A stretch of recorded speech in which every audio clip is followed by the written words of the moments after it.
Distinction, only for boss. Distinction, nous vous le recommandons. Contact, plus 237 681 60 76 97, plus 228 70 39 14 79.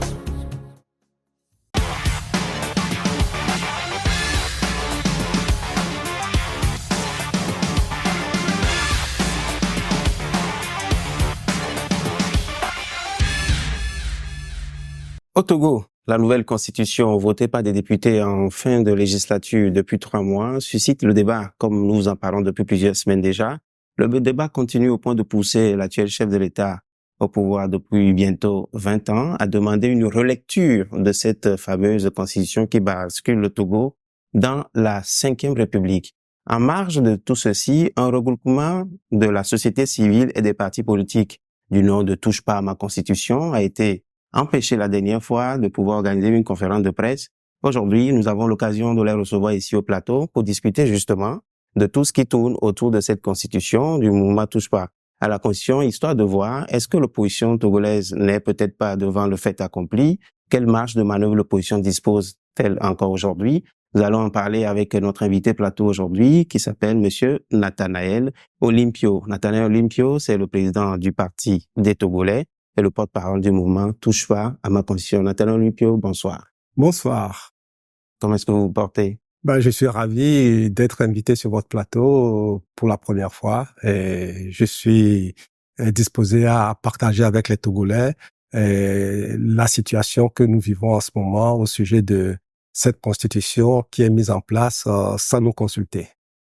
Constitution mise en place sans vous consulter, mais en soi, est-ce que le fait que le Togo bascule brusquement dans la 5e République, c'est-à-dire on change de régime, on part du régime présidentiel au régime parlementaire, est-ce que c'est quelque chose qui vous surprend, vous, au même titre que les Togolais? En fait, non, c'est pas la question de changement de régime qui est importante aujourd'hui. Ce qui est important, c'est la manière dont ça se fait. Et c'est sur ça que je voudrais insister parce que je ne connais même pas le contenu de cette constitution. Elle n'est pas publiée. C'est encore confidentiel. Une constitution qui a été votée, elle est confidentielle. Et je disais tout à l'heure, sans nous consulter, je parle de nous, les Togolais. Donc, la première chose que je voulais dire, c'est que la responsabilité de la présidente de l'Assemblée nationale est pleinement engagée dans cette affaire. Pourquoi?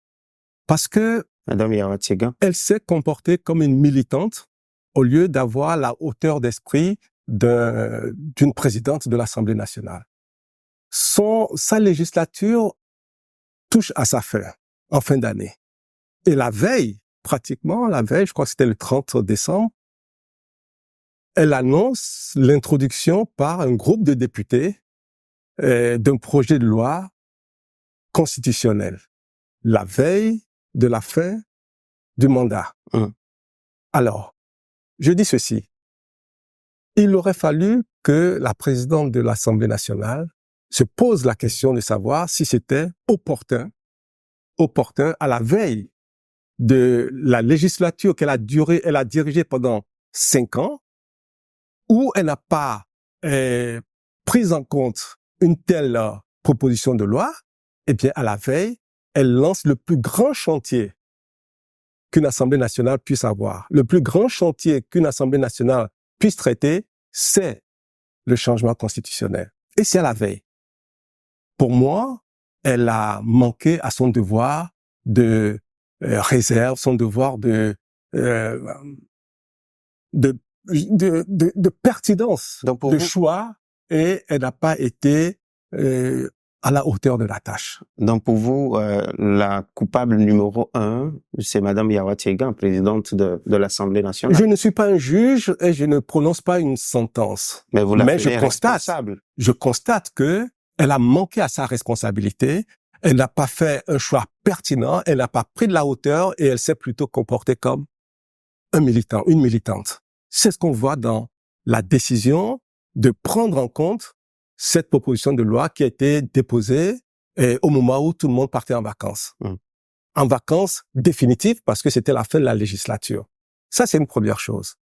La deuxième chose importante que nous devons aussi noter, c'est que en attaquant aussi la Constitution telle qu'ils l'ont fait, c'est toute l'architecture juridique du Togo qui est mise en péril.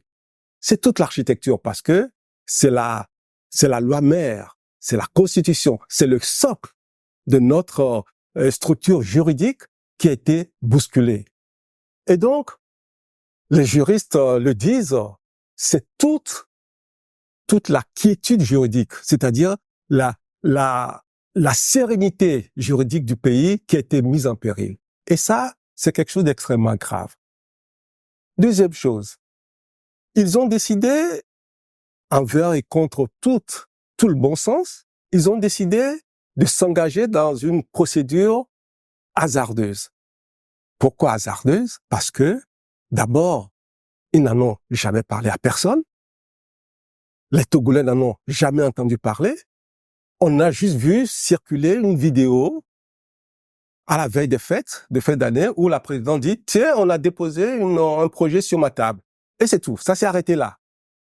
Et puis, 3 mois après, on découvre subitement que, au réveil, il y a quelques dizaines de personnes qui se sont réunies, prétendument députés, et qui décident de changer la loi fondamentale qui a été votée en 1992 par le peuple consulté par référendum, et c'était plus de 98% des Togolais qui ont voté cette constitution. Donc aujourd'hui, les jeunes considèrent que c'est un héritage qu'on leur enlève. Et cet héritage-là leur procurait le droit de choisir le président de la République. Aujourd'hui, on enlève ce droit-là, donc on spolie les Togolais de l'héritage qu'ils ont eu. Et c'est un héritage acquis de haute lutte. Les parents et les grands-parents qui ont lutté pour cette constitution, il y en a qui y ont perdu la vie. Et aujourd'hui, quelques députés, dans la nuit, décident, je ne sais même pas si c'est en toute âme et conscience, et décident simplement de changer la République et de nous dire du jour au lendemain, tiens, vous êtes maintenant dans la 5e République. C'est une gageure et je pense que c'est un péril que l'on fait peser sur la stabilité du pays. Monsieur Olympio, on peut comprendre que l'opinion publique, le peuple togolais soit surpris de ce changement de constitution-là, mais vous, à un certain niveau, au niveau de l'opposition, vous êtes aussi surpris véritablement de cela? Je suis plutôt consterné. Je suis consterné par la démarche, toute la procédure, que des gens aussi intelligents, des juristes parmi eux, des gens qui ont exercé de lourdes responsabilités.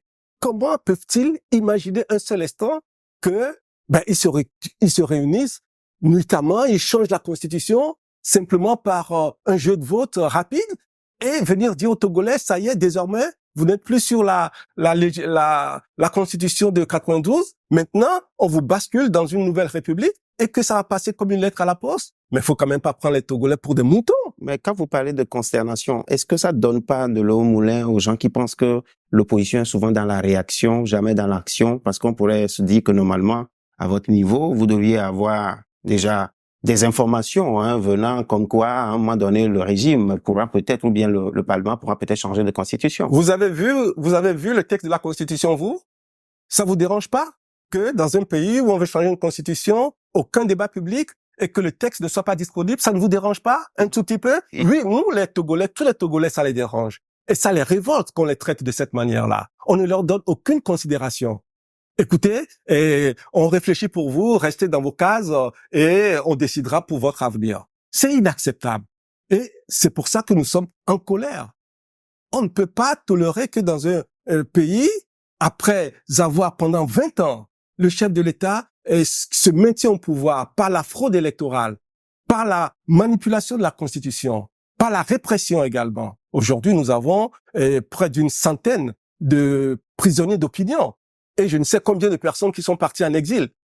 C'est par cette méthode-là que on s'impose au peuple togolais. Et aujourd'hui, c'est la consternation.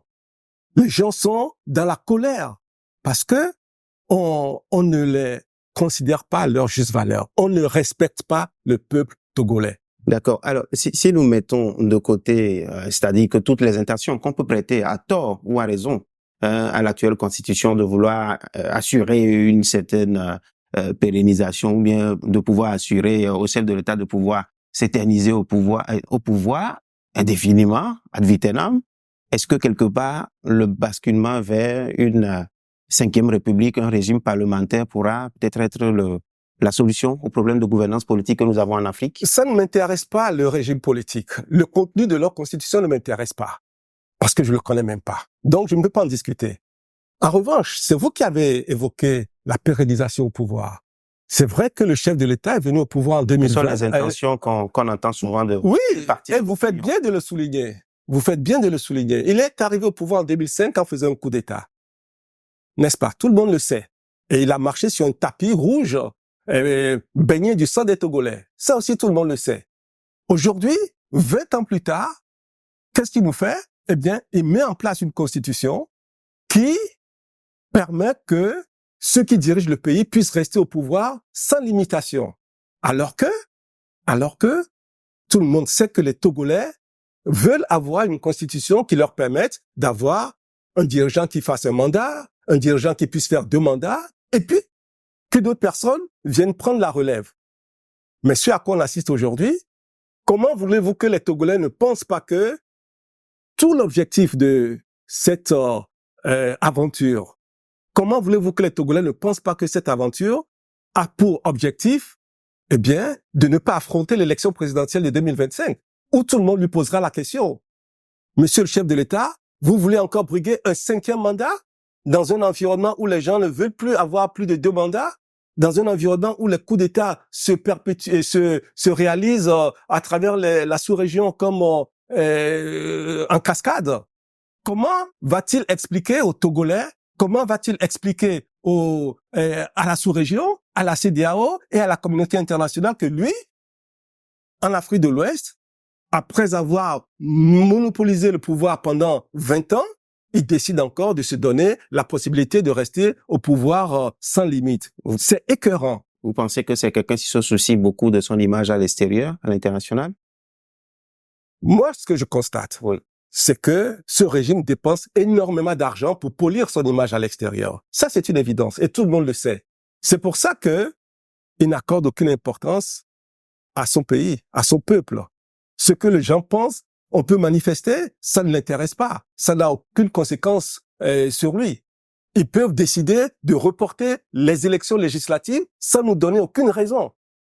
Il est le seul maître à bord, il décide, il dort, il rêve, il se réveille, il met en application son rêve. Sans demander aux Togolais, sans dire aux Togolais, voici pourquoi je ne peux pas organiser les élections législatives. Moi, je ne le sais pas.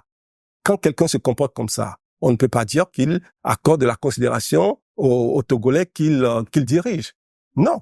Et ça, personne ne peut l'accepter parce que c'est une humiliation. Il y a 2 faits qui ont marqué ce week-end dans cette affaire de constitution. Il y a eu un débat qui a été finalement organisé parce que vous le disiez tout à l'heure qu'il n'y a pas eu de débat, on n'a pas consulté le peuple. La dernière fois, il y a eu un débat qui a été organisé.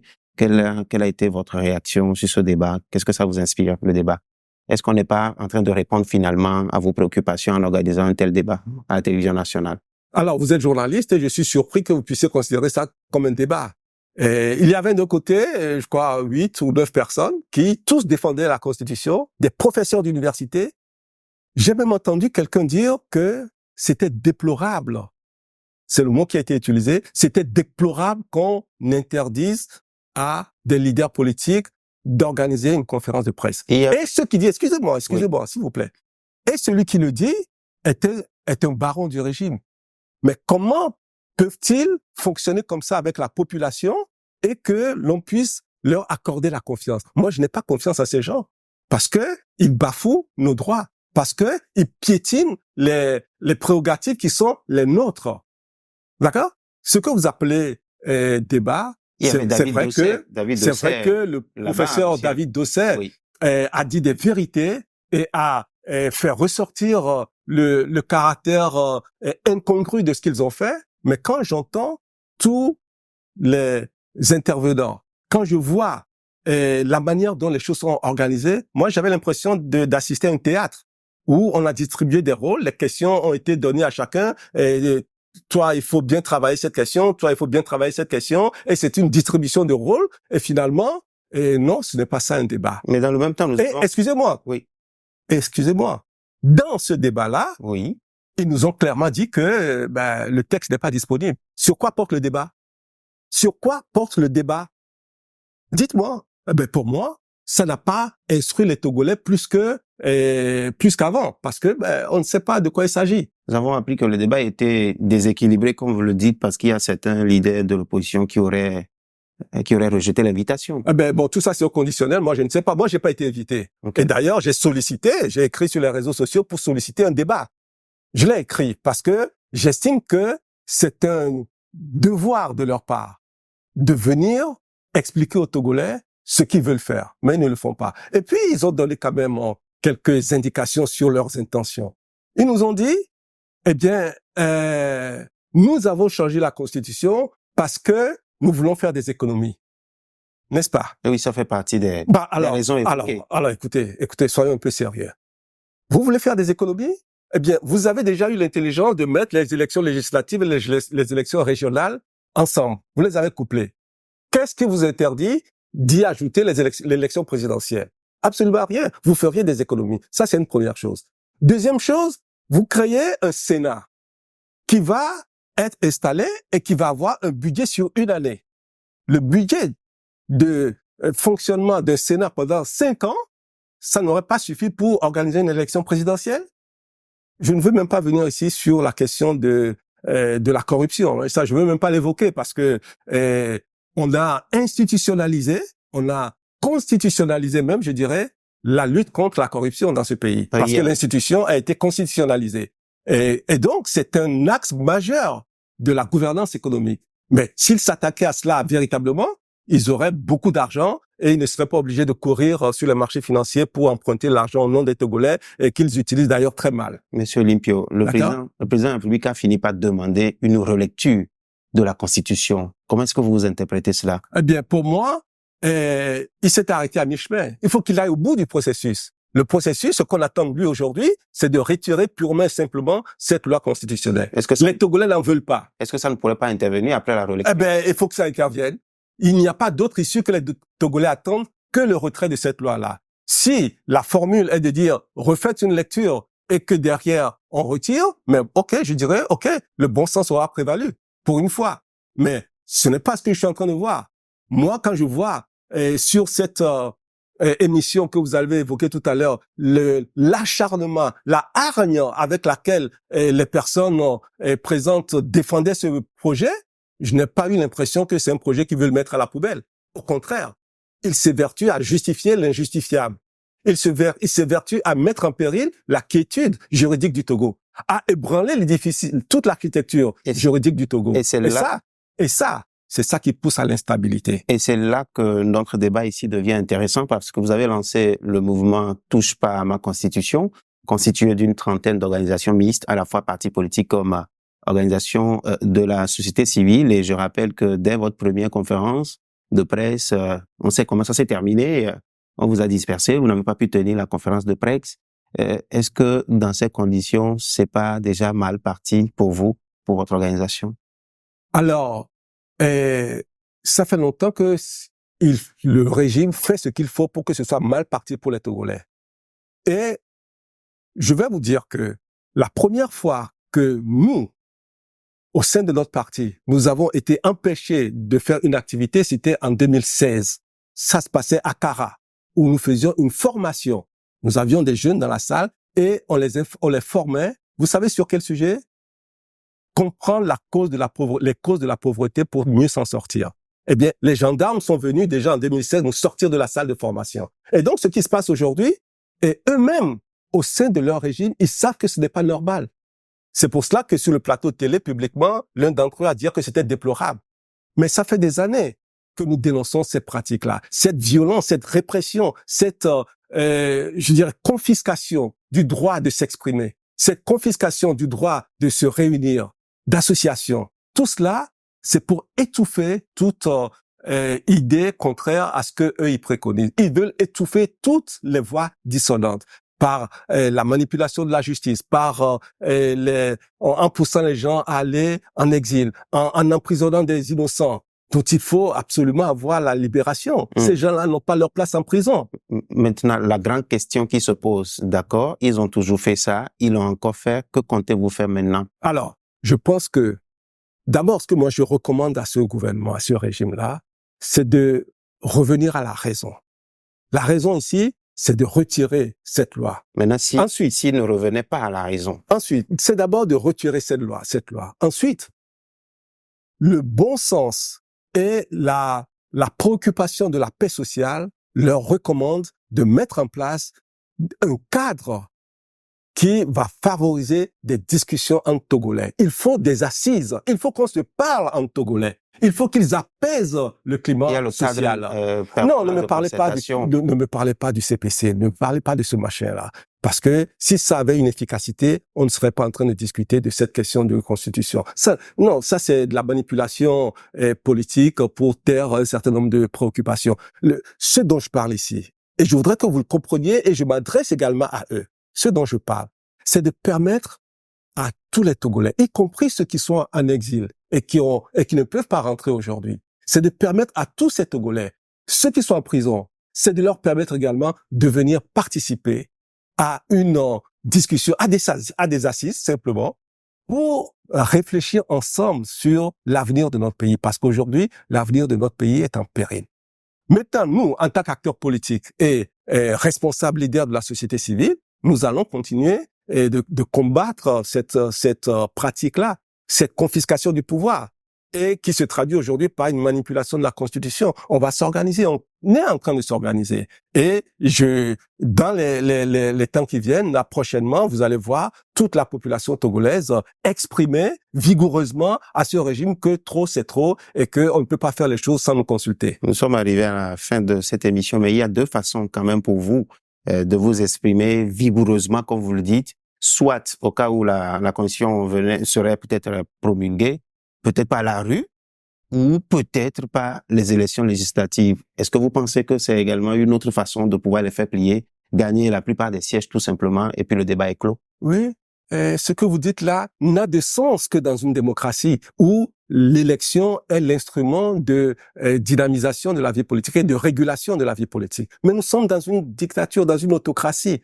L'élection aujourd'hui au Togo ne peut absolument rien changer parce que ça n'a jamais rien changé. De toute façon, même ceux qui vont aux élections, s'ils gagnent les élections, j'attends et je cherche l'institution qui va proclamer la victoire de l'opposition. J'attends de voir la Cour constitutionnelle togolaise dire que ce n'est pas le régime qui a gagné et que c'est l'opposition qui a gagné. Cela, je ne l'ai pas encore vu au Togo et je prie que ils aient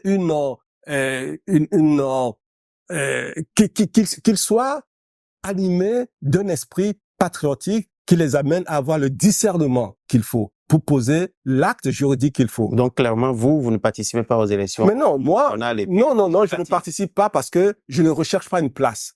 Je ne cherche pas à être député, je ne cherche pas à être conseiller régional. Pourquoi?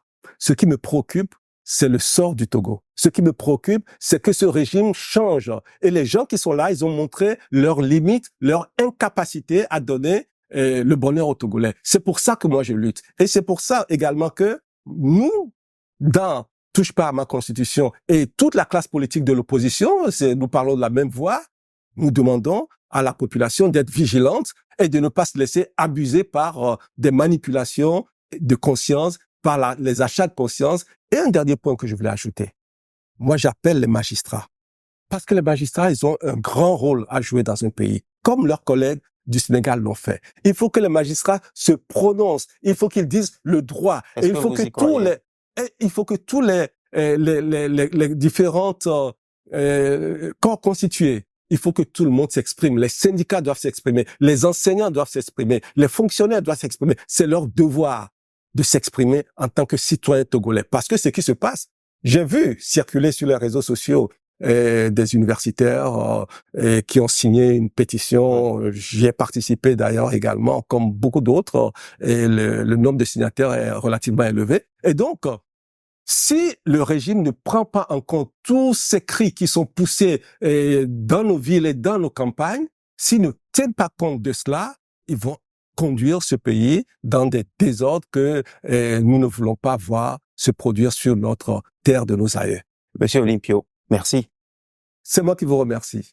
Chers téléspectateurs, je vous remercie également et comme vous le savez, dans cette période critique pour le Togo, je ne peux qu'implorer la bénédiction de Dieu sur vous en disant que Dieu bénisse le peuple togolais et qu'il se souvienne de lui dans ces moments compliqués. On se retrouve la prochaine fois.